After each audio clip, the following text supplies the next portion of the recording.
Tere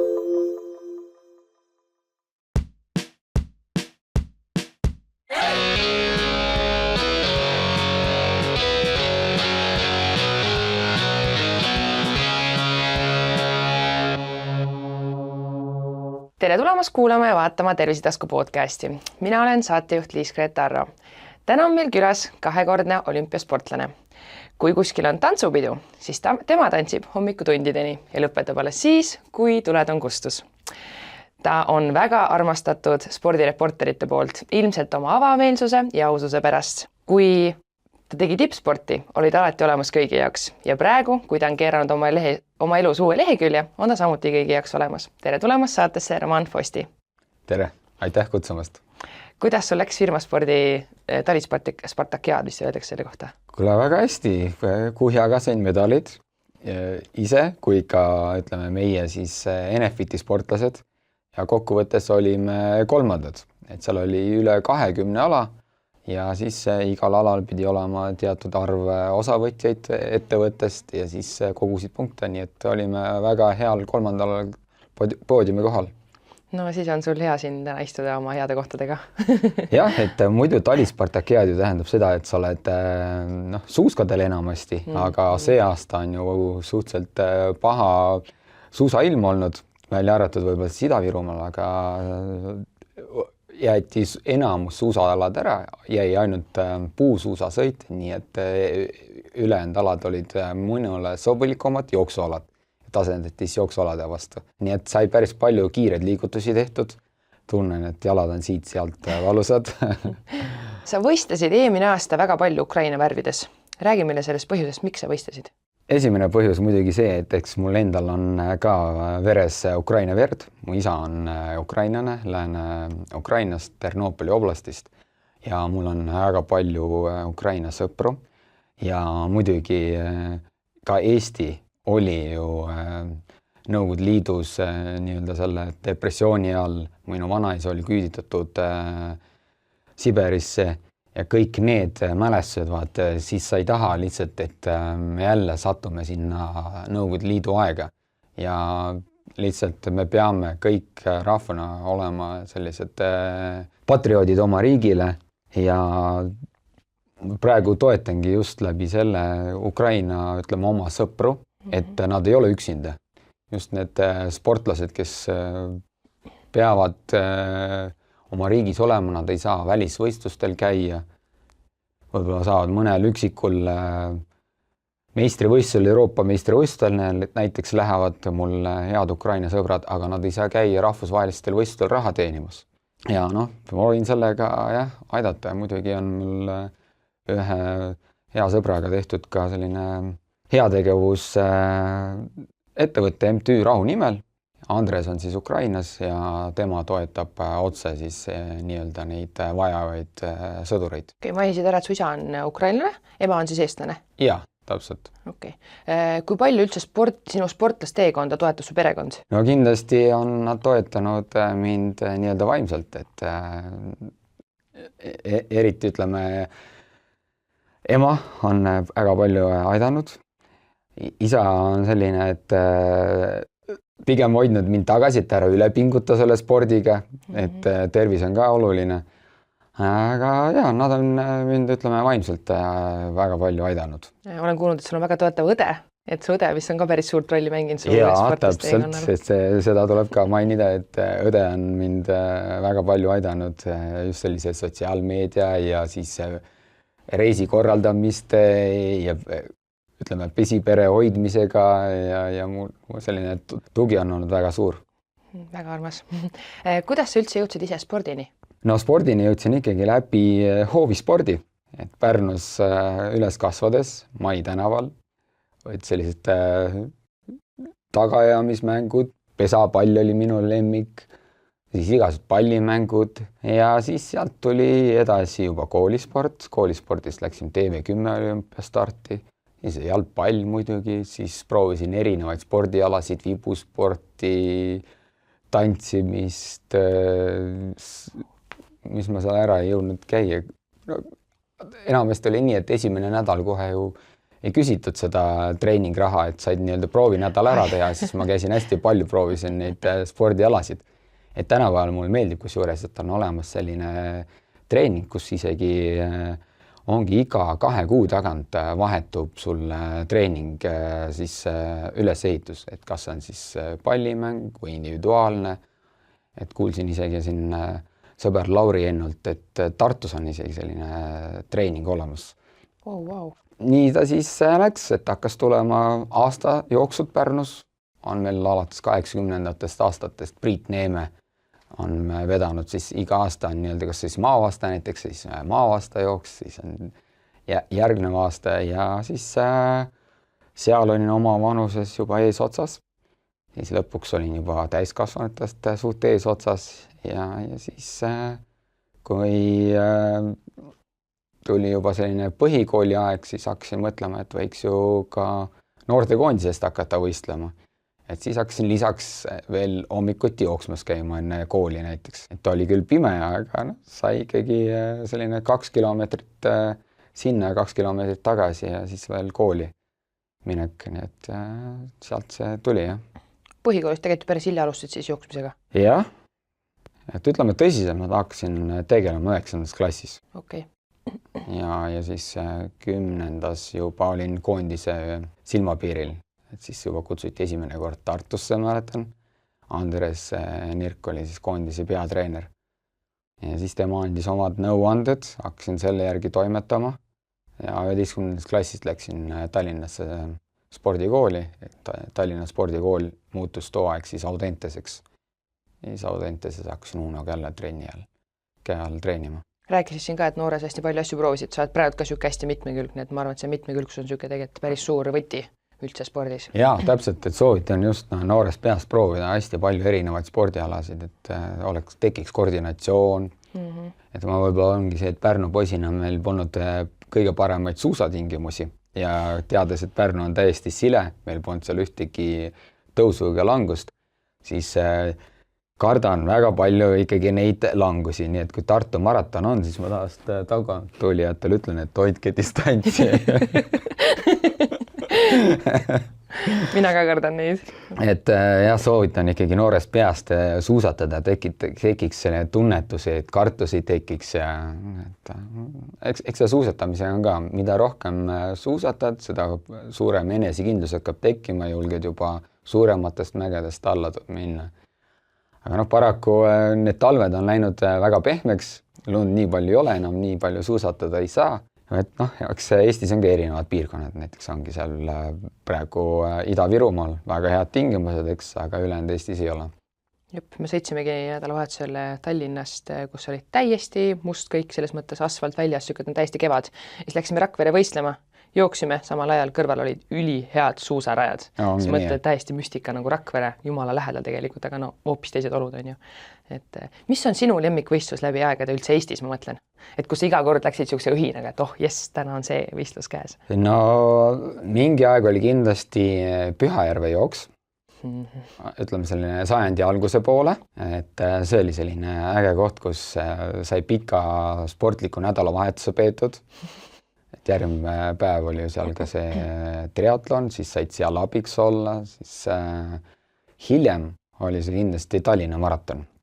Ütleme seal juba eelmine kümnend hakkas siis Tallinna maraton tekkima selline, et nii, seal peab kindlasti kohal olema, seal on selline nagu Eesti jooksjate rahvapidu, kõik saavad kokku, selline positiivne õhkkond ja see on nagu siiamaani, et seal peab kindlasti kohal olema, et see nädalavahetus ei tohi kuskil ära sõita. See on ilmselt siiani, ma arvan, enamus eestlaste siuke A ja O üritus, et see peab lihtsalt kohal olema. Et väga hea korraldusega ja õhkkond on väga mõnus.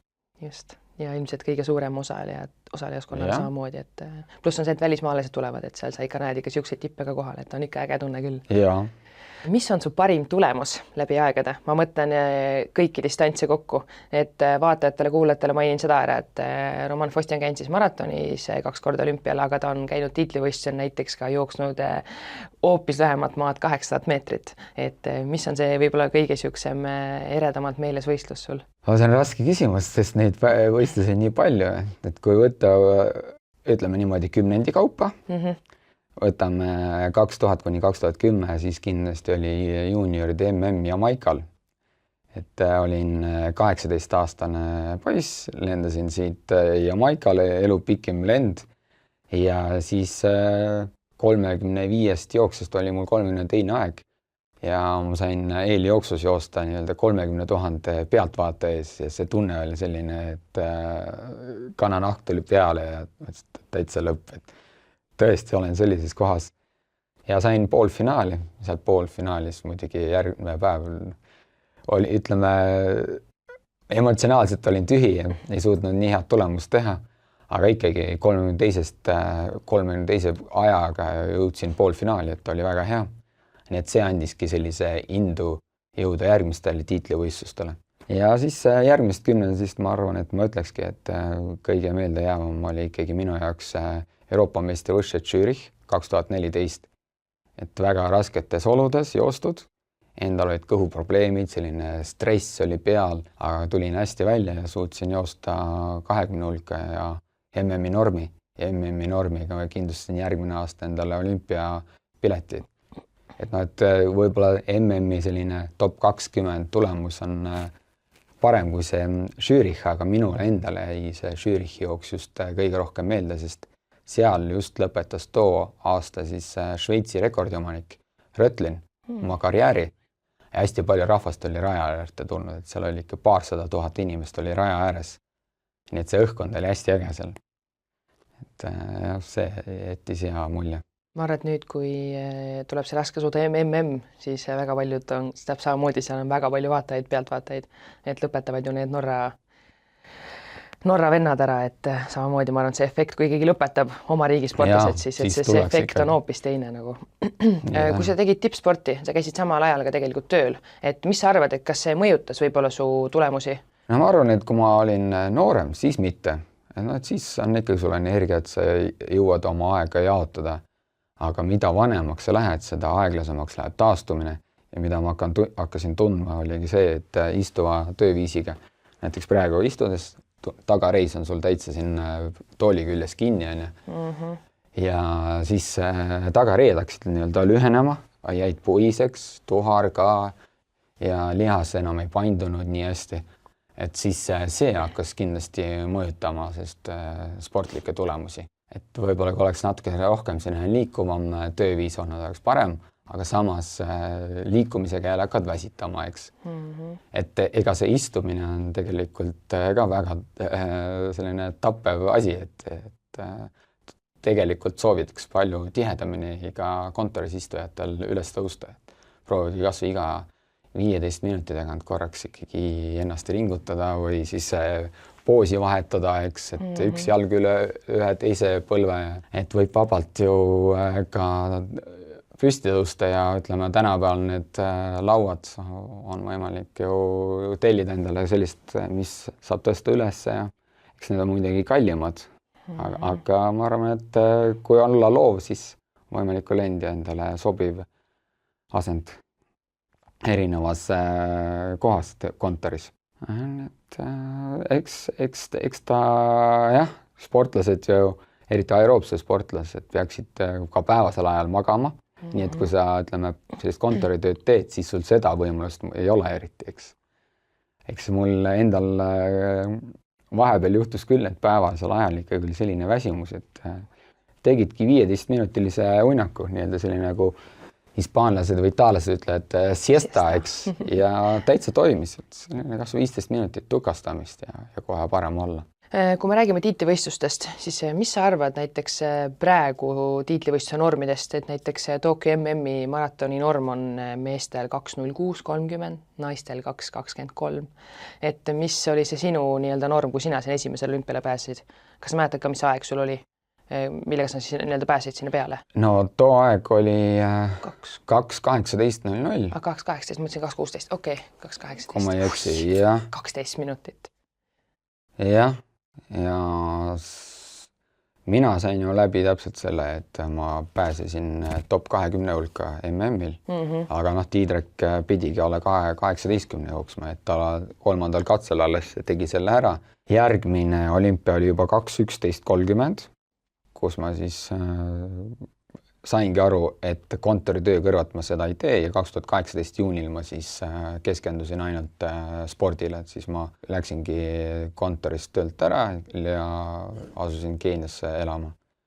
Nii et järgmine olümpia oli juba ju norm 2.08.10, et siis tähendab, Tiidrek oleks pidanud Eesti rekordi jooksma, et seda normi üle lüüa.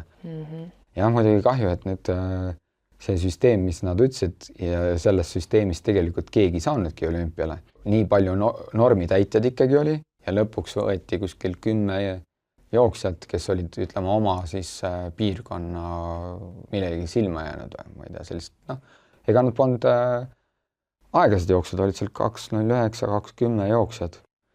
Aga said ka ikkagi olümpiale mingi valemi järgi. Aga selle valemi järgi, millega Tiidrek püüdis saada, kahjuks ei saanud ükski sportlane. Eks nad tahavad, et rankinguga saaks. Eks näeb siis, kas järgmine olümpia on võimalik saada. Aga kindlasti need jalanõud on ju teinud need normiajad kiiremaks, konkurents, ka see, et tiitlivõistlusele saab vähem kerge justiklasi, kui minu ajal sai ikka selline üle 100 sportlasi, siis nüüd on see piir sinna 80 kanti või. Et see on ikkagi ju päris korralik langemine, 30% vähemalt. Ehk siis kolmandik sportlasi vähem. Su maratoni rekord pärineb siis 2021 aasta aprillist, on ju? Ja see oli siis Itaalias 20.46. Täpselt. On see võistlus eredalt meeles? Jaa, muidugi. Jõudsin neljapäeva lõunaks Itaaliasse kõrgmäestikust Keeniast. Ilus ilma, läksin soojendust tegema, selline vaikne maakoht oli ja see oli siis Siena lennujaama isegi selline sõjaväe lennuvälja rajal oli see jooks tehtud. Nii et pealtvaatajaid siin ei lubatud, välja arvatud mingid treenerid, kuna oli COVID aasta, siis olid väga ranged reeglid. Ja eks endal oligi hirm, et see, et mingit COVIDit külge ei saanud, igal pool käisid maskiga. Tegin soojendust, tundsin juba, et on väga hea tunne ja arvasin, nii tuleb hea päev, ainult et ilm oli veel head vaja. Ilmaennustus lubas, et võib tulla vihma ja selline tuuline.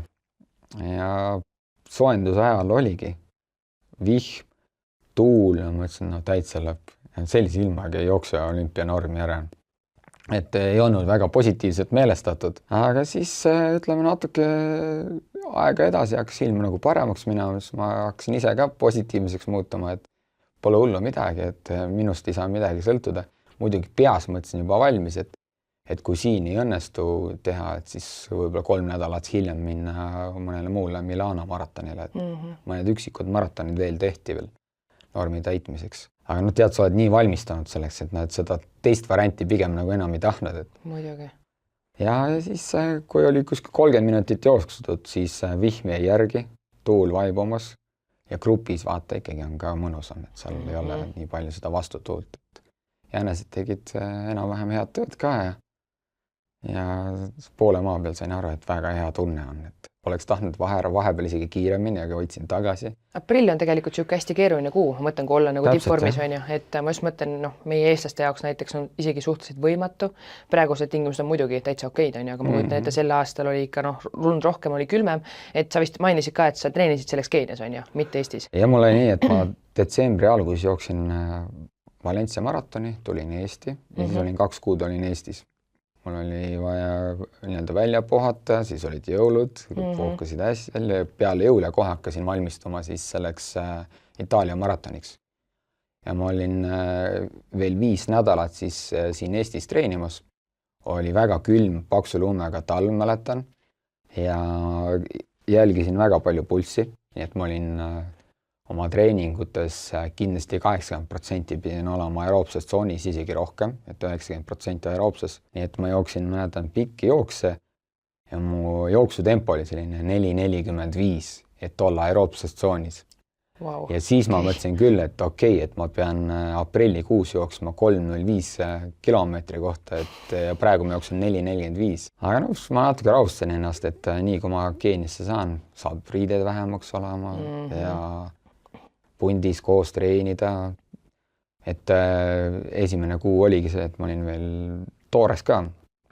Ja tegin nii-öelda selle musta töö ära, jõudsin Keeniasse ja 2 nädala pärast oli juba väga hea tunne. Ja siis ma tundsin küll, et nii, nüüd tuleb lihtsalt teha sellist kiirusvastupidavast treeninguid, tõsta veel seda kiirusvastuslikku võimekust.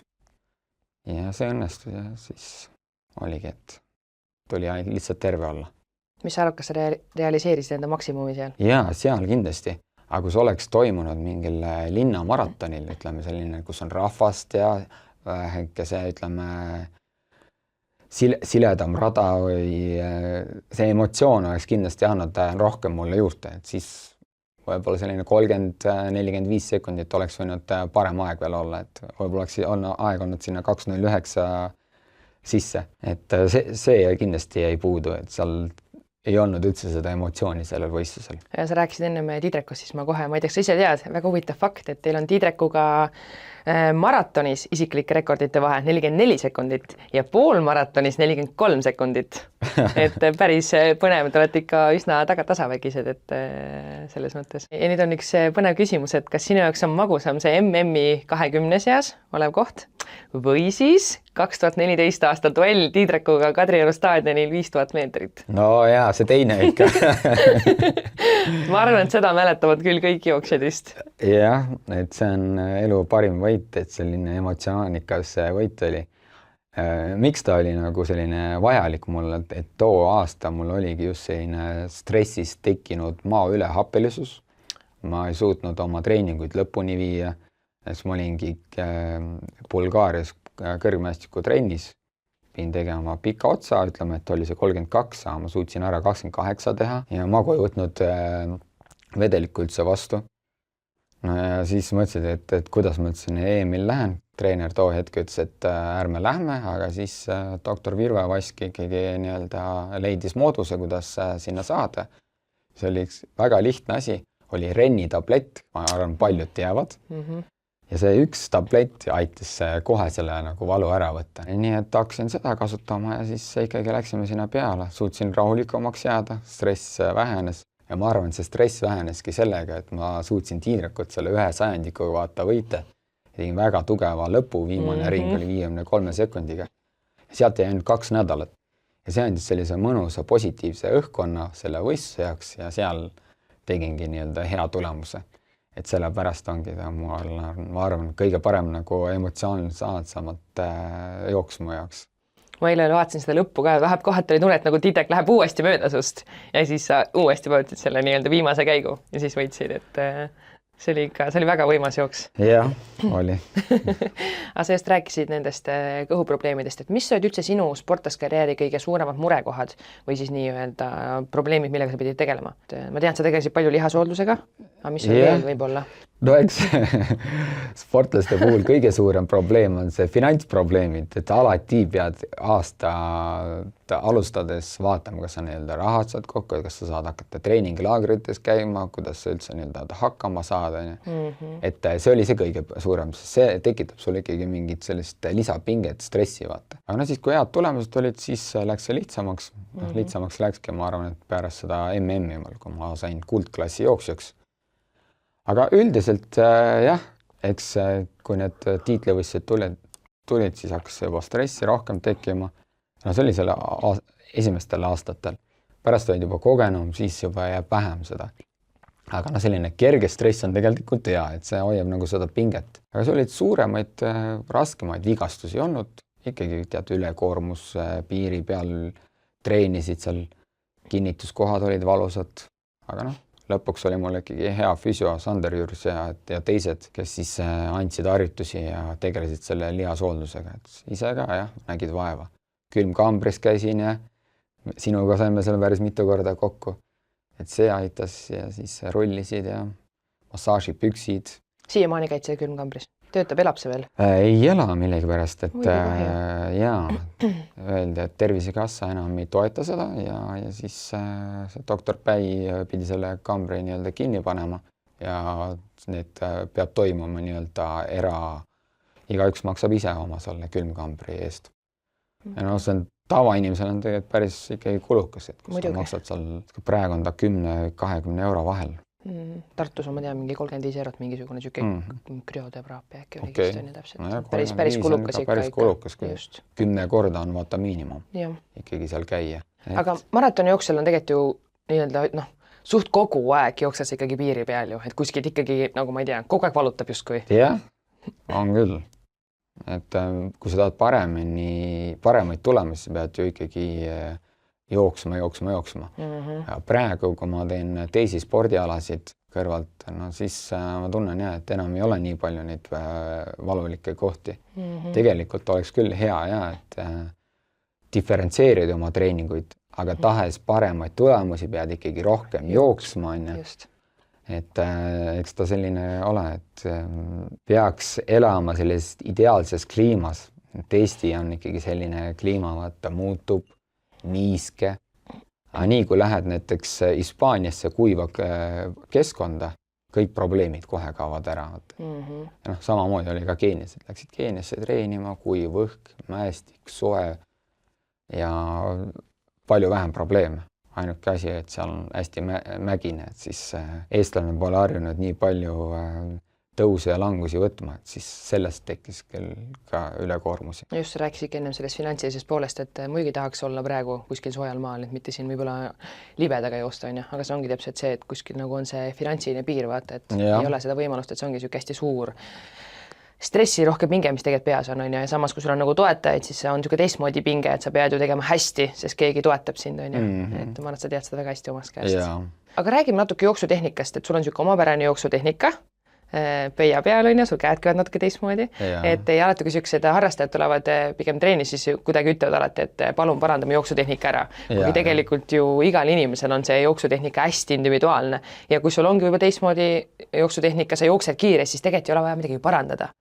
Et mis sina sellest arvad? Ja nii palju peab vaatama, et sul jooksutehnikast ei tekiks vaata neid vigastusi. Et kui see jooksutehnika ikkagi nii palju ole, et näiteks paned jalga rohkem välja poole, pöid, saad kohe kannakõõlused rohkem koormust. Aga kui sul käsi kuidagi käib, see on sinu selline iseärasus. Just. Et see nagu pole suur probleem, et ei pea kõik pilt ilusad olema.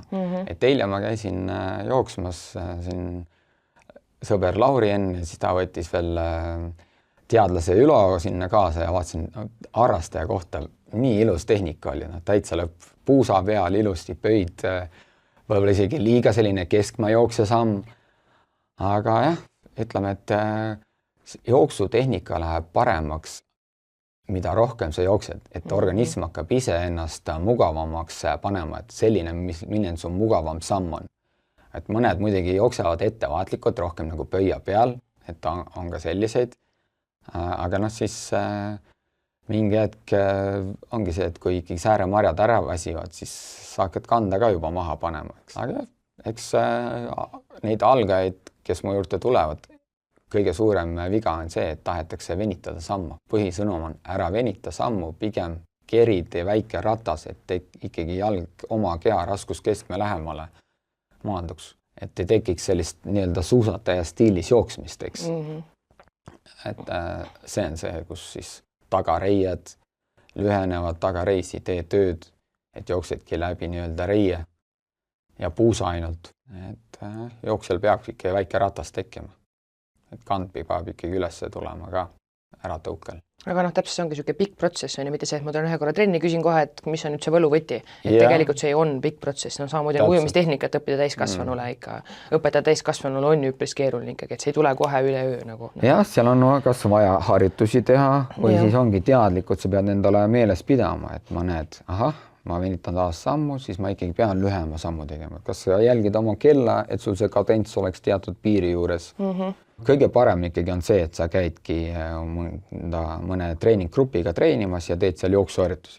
Läbi jooksuharjutuste vaata saad parema tehnika endale. Ja nüüd me jõuame siis sinna päris maailma, kus sa siis praegult oled, et 2022 oli siis sinu jaoks elu muutev aasta.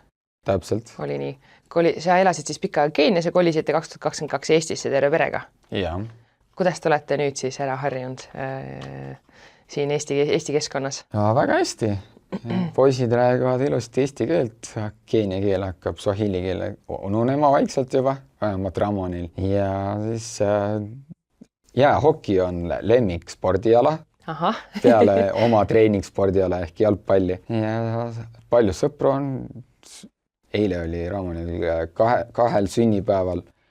Nii et jah, ma arvan täitsa kenasti. Su naine Judy ongi pärit siis ka Keeniast, on ju? Et kuidas temal see keel on? Kas te suhtluskeel kodus on? Mis keel? No nüüd eesti keel hakkab ülekaalus juba olema, et räägime hästi palju eesti keelt ja Judy saab aru, aga ta peab siis vastama enamasti, lihtsamad asjad saab eesti keeles, aga pikemad laused inglise keeles. Judy nüüd on siis pooleteistaaste Ameeliaga kodus, aga varsti, ma arvan, augustikuus saab Ameelia ka lasteaeda ja siis saab ta ehk minna ka eesti keele kursustele ja siis paremini selgeks, et praegu ta õpib sõnaraamatuga ja siis internetist nii palju, kui leiab veel. Su kõige vanem poiss käib ju koolis, eks ju? Jaa, ta on 3. klassis. Käib Eesti koolis? Jaa, Eesti koolis, jah. Kuidas ta üldse võeti kooli vastu? Väga hästi, et Tallinnas on Lilleküla gümnaasium, mis on selline kool, kus nad siis esimene või isegi esimesed 2 aastat tegelevad sul keelekümblusega, ehk esimene tund on sul alati eesti keel. Nii et tema sai suht kiirelt eesti keele selgeks, et selline pool aastat käis seal ja siis pärast oli oma klassiga kõik tunnid samal hetkel nagu seal koos. Lapsed õpivad hästi kiiret, et Ramonil muidugi oli see põhi, et ta käis vahepeal siin ka minuga ja lastehoius oli, et oli kiirelt. Just tahtsingi öelda, et Ramon ilmselt käis suga juba varem tegelikult mitu korda Eestis, et tema sai nagu rohkem seda Eesti keskkonnas olla. See on küll tore uudis, et see võeti hästi vastu koolis, et kuidagi seda, osadel tekib sellega päris palju raskus ja lapsel on hästi keeruline, siis on ju lapsevanemal ka keeruline, on ju. Seal koolis on palju, välisriigist õpilasi, pluss veel Ukrainast ja et tema klassis on nüüd seal Soomest, siis on Kongost oli ja siis on ka USA-st, nii et mingit probleeme pole olnud. See on suurepärane. Ja praegu töötad sa siis Eesti Energia spordiklubi juhina? Jah, võib öelda küll nii, et muidugi sellest aastast enam mitte Eesti Energia spordiklubi juhina, vaid siis Eesti Energias spordisuuna juhina. Okay.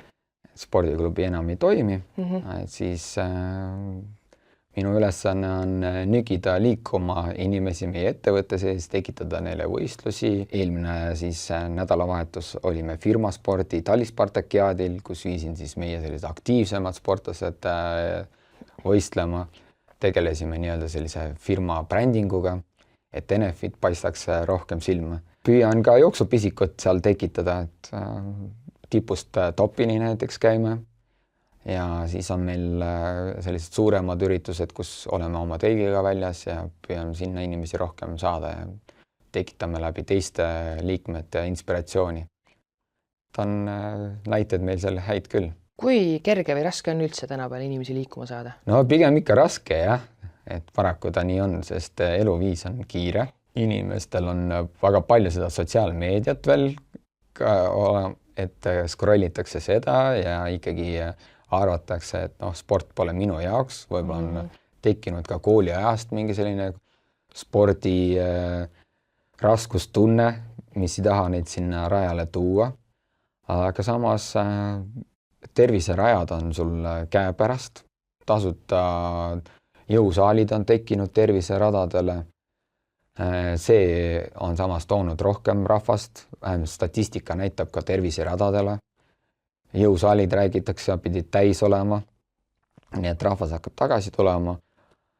Aga jah, sellist võib-olla väga higistavat sporti ei soovita teha. Aga ega seda ei peagi tegema. Tähtis ongi ju, et Maailma Terviseorganisatsioon ütleb, et nädalas on vaja teha 5 tundi hästi madala intensiivsusega liikumist, mis võibki olla selline kõndimine, aeroobika, jooga, eks, või siis selline 1,5 kuni 2,5 tundi intensiivsemat sporti, mis on siis tennis või seal sulgpall, muud pallimängud. Ise muidugi ei soovita 40+ enam alustada jalgpalli või korvpalliga, et väga vigastusoht, et pigem ikkagi tehke selliseid aeroobseid sporte. Ja terviseradad, ma olen siin mitme saatekülasega rääkinud ka, et megatingimused Eestis tõesti, et väga palju radasid, et väga hästi hooldatud on ja need tasuta jõusaalid, et paratamatult ju need sisemad päris palju maksavad on, aga suvel teha väljas ülimõnus, värske õhk. Aga jah, siin võib-olla üks asi veel, millal saadakse aru, et peaks hakkama ennast liigutama, ongi see, et kui tekivad tervisemured, et kui on ülekaal hakkab, kui sa ei jõua juba trepist üles minna, kui sul vererõhk hakkab kõrgemaks minema, hakkab tekkima ka stress, depressioon, et siis võib-olla leitakse see liikumine üles. Siinjuures ma arvan, peabki sellise liikumisharjumise tekitama endal ka 20. eluaastates, siis kui see kooliaeg saab läbi, enam kohustust ei ole liikuda. Ülikooli ajal võib-olla mingil määral ka veel tehakse, aga siis, kui tuleb see tööelu peale, siis läheb käest ära. Tegelikult peaks ikkagi ka siis hoidma sellist liikumist. Nii nagu on koolis hinded, 3 korda on rahuldav liikuda, 4 oleks juba hea, et kui 4 korda suudad ära liikuda, siis on ju, oled oma tervisele midagi teinud juba. See tegelikult ei ole üldse raske. Nädalavahetused on nagu nii vabad, laupäev, pühapäev leiad selline tund-poolteist enda jaoks. Ja tegelikult võtta nädala sees 2 päeva veel, olgu see siis kas teisipäev ja neljapäev, tunnikene. Ja sul on juba nädalas 4-5 tundi liikumist tehtud. Just, mainisid ka seda, et kahju, et see otsus võetakse vastu siis, kui midagi juhtub, on ju. Et see võiks olla ikka selline ennetatav pigem. Liikumine peaks olema igapäevane, tavaline. Et kasutame rohkem täpselt ja nii edasi. Nagu hambapesu. Minu jaoks on liikumine igapäevane asi. Aga mis sa arvad, kui palju üldse pööratakse tänapäeval ettevõtetes selle liikumisele tähelepanu? Et mina arvan, et väga palju suurt rolli mängib tegelikult ka juhtkond siis. Mõtlen, äkki selle eesotsas on, on ju. Nemad on tegelikult selle ettevõtte nägu. Ja, nemad on eeskujuks. Ikka, iga aasta kevadel ikka mind kutsutakse mõnda ettevõttesse liikumisest rääkima, treeningut läbi viima. Nii et olen tähele pannud aprilli ja maikuud on sellised liikumiskuud tekkinud ettevõtetes. Et seda on järgitud päris paljudes ikkagi suurtes ettevõtetes. Nii et sellega tegeletakse küll. Aga kas see järjepidevaks tekib, võt see on see, et see ei tohiks see liikumine olla ainult seal liikumiskuul, vaid see peaks tegelikult läbi aasta olema, eks. See on oluline. Olen sinuga väga nõus. Mis on järgmine start, kus sind siis nii-öelda joone taga on näha? See on siis 2. märtsil mul Tokyo maraton ja pärast Tokyo maratoni on mul Londoni maraton aprilli lõpus ja siis sügisel ma loodan saada oma siis öeldakse selline major maratonide medali, ehk seal on top 6 maratoni ja Chicago oleks siis minu jaoks selline viimane, et eelmine aasta tegin 3 ära ja see aasta siis plaanis 3. Et praegu liigun oma sellise eesmärgi suunas, et teha kõik need 6 alla 2:30. Eks see juba raske on, sest maht on vähenenud, eriti jooksumaht, kuigi ütleme selline liikumismaht on mul okei, et 7-10 tundi nädalas. See on ju täitsa hea. Jah, see on okei. Nii et loodan ikkagi Tokyos veel 2:29 joosta. Okei, pole üldse maha. Mis sind üldse praegu nagu särama paneb, et oled lõpetanud tippspordi, et hoopis süke teine teekond on praegu, et mis sa tunned praegu, mis sind nagu särama paneb ja süke hoiab sind ree peal siis? No kindlasti oma perekondeks, et oma lapsed teeksid sporti, oleksid terved ja et siis käia avastada maailma ja läbi jooksmise saad paljudes riikides käia, on jälle uusi tutvusi tekkinud. Eelmise aasta New Yorgi maratonil oli väga inspireeriv kohtumine mul ühe Iiri jooksjaga, kes rääkis, et ta oli 6 aastat tagasi 100 kilo ja võttis põhimõtteliselt paari aastaga need kilod alla, 40 kilo, nüüd on seal kuskil 60 sisse ja jookseb maratoni 2:25. Nii et kõik on võimalik, et selliseid ägedaid lugusid näed, vaata maratonis tänapäeval jooksed, siis vaatad, seal isegi tehakse jooksu ajal telefoniga selfie videosid. Et nüüd ma naudin seda õhkkonda, maratoni õhkkonda. Seda on üldse näha, et sa naudid kõiki neid teisi alasi ka. Jaa, täpselt. Praegu on see võimalus teha, on ju? Täpselt, praegu on võimalus seda teha. Tahaks Ironmani ka ikkagi mõne aasta pärast ära teha, aga vaja rohkem jalgratast sõita. See 180 kilomeetrit ei ole lihtne. kui sa oled harjunud nii-öelda jooksma ja siis sa pead äkki istuma, siis see sadul ikka tekitab päris palju ebamugavat tunnet. Ütle, kui starti lähed, siis teeme ühel aastal äkki ära selle täispika. Mul on ka tegemata veel. Eelmine aasta olime koos poolikul ja stardis. Ja ma arvan, et see juhtub 2027, sest järgmine aasta ma tahaks teha ühe maailma tuntuma ultrajooksu Comrades Lõuna-Aafrikas. Kui ma selle ära teen, et siis äkki pärast seda. No, panen siis plaani, lähen koju kohe, võtan kalendri ja panen kirja siis. Igal juhul täiega tore, et sa inspireerid üldse inimesi liikuma, et minu meelest sa teed üliõiget asja ja nüüd ma saan aru, miks spordireporterid sind armastavad ja üldse inimesed. Et mul on hästi hea meel, et sa tulid meile külla. Ma soovin sulle Tokyos väga palju edu ja kõikides ülejäänutes ettevõtmistes, et veel kord siiras aitäh. Aitäh! Järgmiste saateteni!